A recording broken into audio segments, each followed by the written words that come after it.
A typical working pattern for most people means they are likely to have many different jobs during their working lifetime. It is also common to have various pension arrangements from the time in each job. So people can end up with multiple pension pots scattered around and without any form of joined-up strategy towards them. This is because the pensions have not been coordinated around a specific approach, but simply accumulated with jobs. This, or something similar, may represent your position, and if it does, you may wish to consider consolidating your pensions. Pension consolidation is when you decide to bring your pensions together into one plan. This can be attractive and comes with several possible advantages. The first advantage is that everything in one place could make things clearer, easier to manage and control.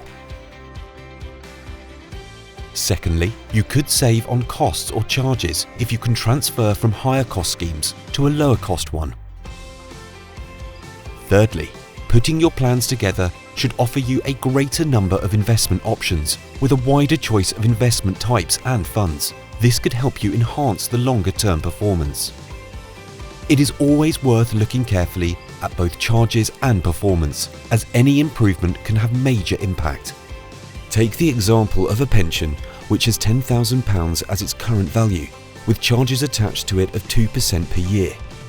In the future, it produces an investment return of 4% per year.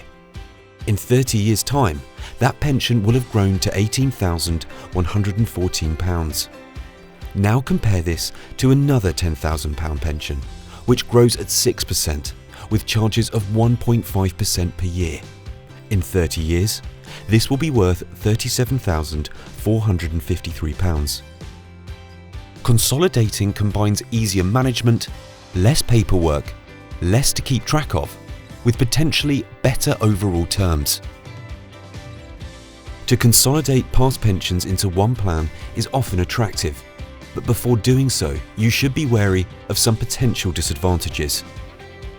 If any of your pensions were a defined benefit pension scheme, they would probably have a minimum or guaranteed income at retirement, which is difficult to replace, and you should generally be very cautious about moving this type of pension.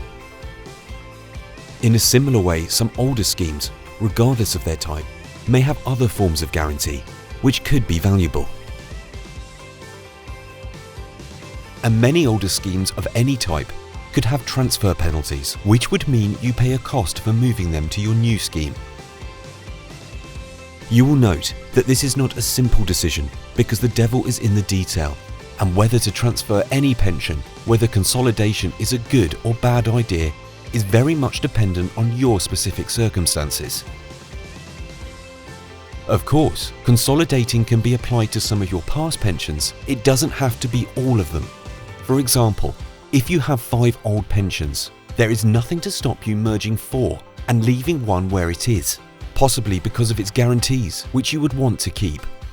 There are many times when consolidating makes perfect sense, but it is not always the case, and you should carefully check the terms on your past pensions and use an expert to help and advise you. Verum Financial offers independent, whole-of-market financial advice to families, individuals and employers. Contact us for more information. Verum Financial. Financial advice you can trust.